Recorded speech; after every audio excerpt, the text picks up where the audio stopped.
Well, the conditions are significantly deplorable. Clinic facilities run by Doctors Without Borders have been a target by Israeli bombing. Today, for instance, Doctors Without Borders said that its office in the Gaza Strip came under fire. And as a result, walls of the office were turned down and part of the building engulfed in fire, as they said. But it's not only that.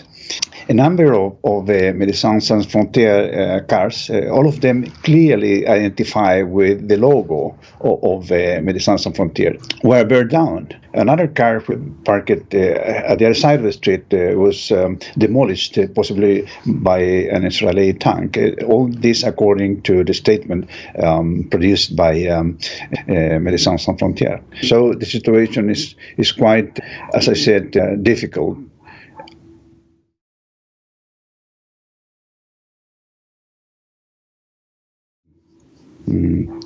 Well, I regard those possibilities as nearly zero. I mean, I based my opinion in the fact that previously they have been trying to evacuate their staff, and all those attempts resulted in a catastrophic end, as the Israeli forces were firing to them or even bombing. Regarding the evacuation, as I see it, is practically impossible. I give you one example. 2 days ago, on November the 18th, in a convoy organized by Doctors Without Borders, in order to evacuate a number of 137 persons, including children, composed by staff, patients, and staff family members. That convoy came under attack by the Israeli forces. And then there are other examples. If you remember what happened some days ago in a hospital before the attack to the Al-Shaifa hospital in Gaza City, the Israeli forces demanded that the evacuation of all doctors or all patients and everybody there in the hospital, to evacuate the hospital. At the same time, they were actually bombing the hospital and the ways going out of the hospital. So evacuation was not possible anyway.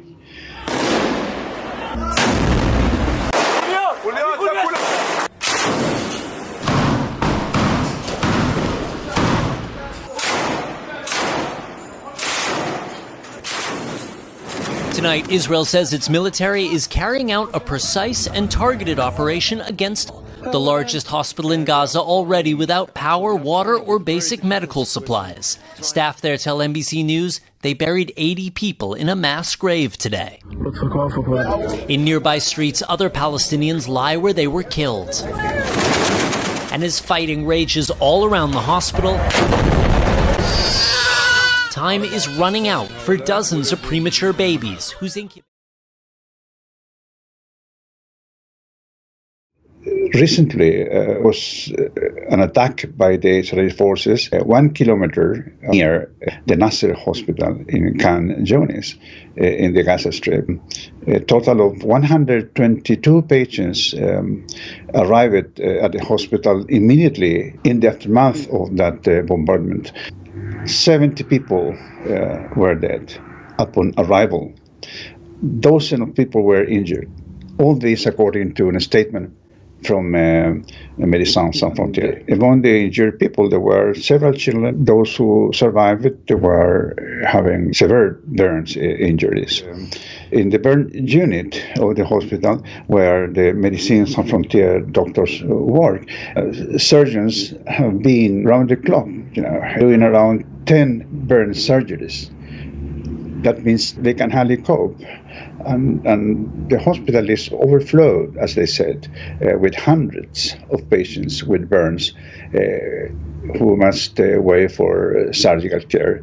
That can give you a picture how difficult the situation is for the patients, of course, and for the doctors trying to provide the help the best as they can.